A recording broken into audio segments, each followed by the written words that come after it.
आज चाहिँ मैले बुढालाई सरप्राइज दिएँ के हो भनेर सोचेँ बुढोले के हो भनेर सोचिरहेको गुड मर्निङ हाम्रो चाहिँ बिहान यसरी सुरुवात भएको थियो बिहानको भ्यू घामहरू एकदम लागिरहेको थियो त्यसपछि हामी चाहिँ पानी सानी खाएर यसो डुल्न निस्क्यौँ चिसो चिसो मौसममा त घाम नै प्यारो हुने त्यसपछि यस्तो भ्यूहरू हेऱ्यौँ हिमाल आज पनि मजाले खुलेको थियो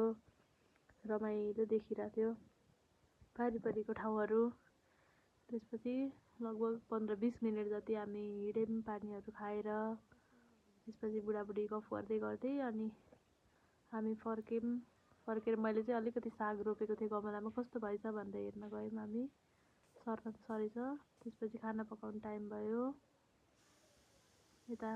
सिटी लाग्यो बुढोलाई मैले फेरि बिहानै टिमुर केलाउने काम दिएको थिएँ लास्टमा बुढो छोडेर जानुभयो टिमुर केलाएर मैले दाना र त्यो टिमुरको दाना छुट्याएँ त्यति भएको थियो त्यसपछि हामीले आटो पकाएको थियौँ आटो खाने बेला भयो किनकि स्कुल जाने अफिस जाने टाइम भइसकेको थियो अनि म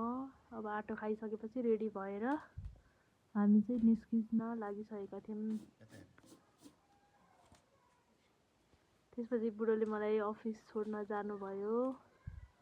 छोडेपछि फेरि हामी चाहिँ हिमालहरूकै भ्यू हेर्दै हेर्दै अफिस गएँ अनि स्कुल गएर फर्के